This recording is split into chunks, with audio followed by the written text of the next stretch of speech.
Welcome to the only daily podcast focusing on compliance news of the day. Each morning, start your day with a cup of coffee and Tom Fox, the voice of compliance, to hear about 4 of the top compliance, corruption, or leadership stories you will need to start your day.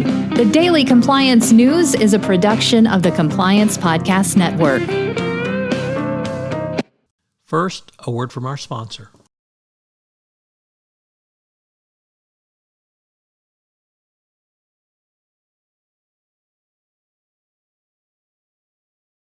The Daily Compliance News for September 1. Yes, sports fans, it is September 1. The Big Brother is watching and selling your data edition.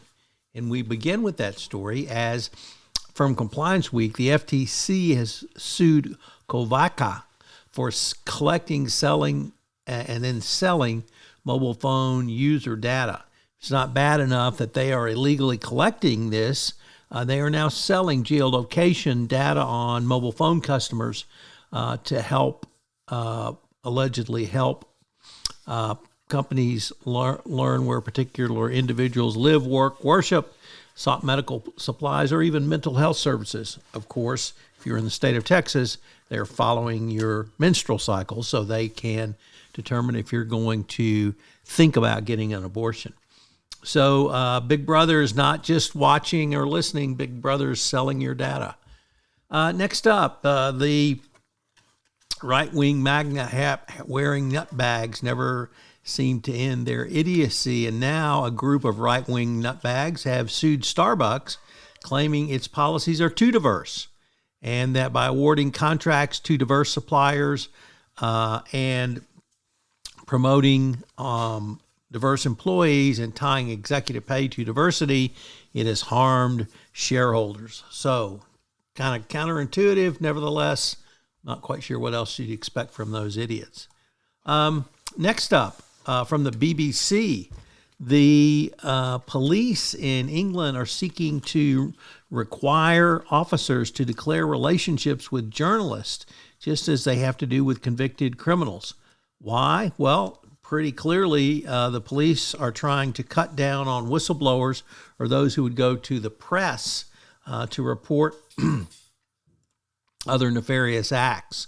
So it's an attempt to move transparency back into the shadows, and so corruption will have a better opportunity to flourish. And our final story is from the Wall Street Journal, the CFO Journal, not Risk and Compliance, and it's Arthur Andersen's legacy. 20 years after its demise, it's certainly a complicated legacy. Perhaps the most interesting thing I learned in studying for my podcast series, Trial of the Century, the Enron trial, was that Arthur Andersen was really on its last leg anyway.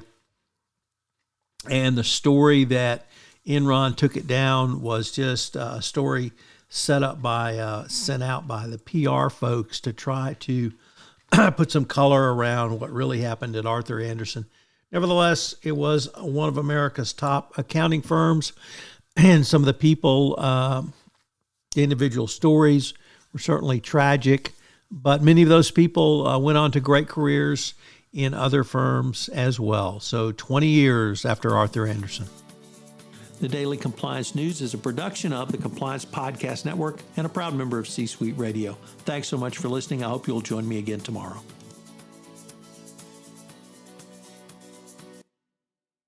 This podcast is a part of the C-Suite Radio Network. For more top business podcasts, visit c-suiteradio.com.